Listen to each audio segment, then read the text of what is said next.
My grandfather went to war and back to get off Peppercale plantations. A bullet shattered his cheek and tore out his back, crawled to base until cuticles cracked, sent to military hospital to recover. In Germany, befriended an enemy who became a bedside neighbor and a lifelong correspondence, just the kind of man he was. But not a response from home. His lover kept unopened letters stashed away. She didn't want him to leave, so instead of grief, she leaves the letter sealed in a corner, like her heart tucked in a chest. Darron Cambra loved to learn. But on Peppercale plantations, goals don't stretch past the next harvest. Dreams are the hardest because Icarus views of plantation stores and fields causes the wax to wane. Before morning light sneaks through window panes, morning to morning again.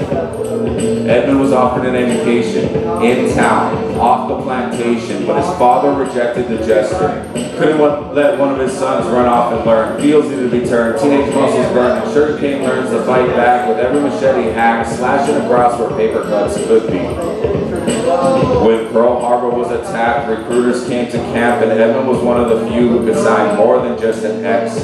On a German pasture, just like any other, my grandfather learned that scouts and snipers don't mix, and he was left for dead. Only him and God knew different. There is no confessional quite like a quiet foxhole. Scenic fields feel different, crawling on your belly, afraid of yelling in pain or for help. My grandpa's hardest footsteps are marked with bloody palm prints and fingernails impaled, and every next step dug in the soul. But there was a woman at home, and sometimes that's enough. Purple-hearted in tow, he headed home and made my father and gave him 2 brothers. See, my father was born plantation poor, where you needed to hustle for newspapers if you wanted to teach yourself to read, where your daily chores caused you to bleed, where you could have everything you could want and not enough of what you need. This is where my family tree sprouted its seeds. My grandfather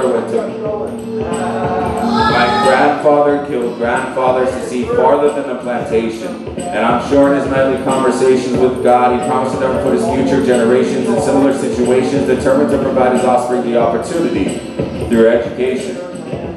Ronald, my father, went further than island dreams, a local boy pursuing goals over an ocean, hoping to open doors locked to his dad.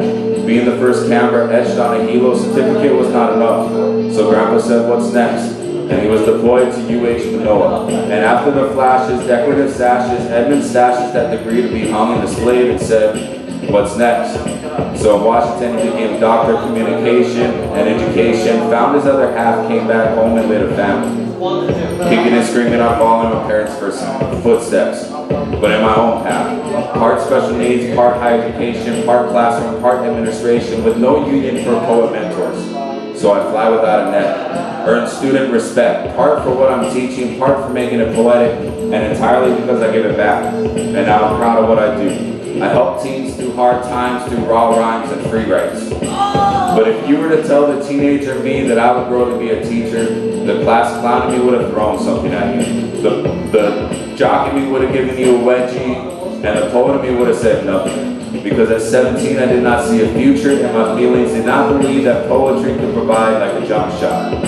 But in basketball, you only need one bad fall to end it all. But in poetry, bad falls make for more poetry.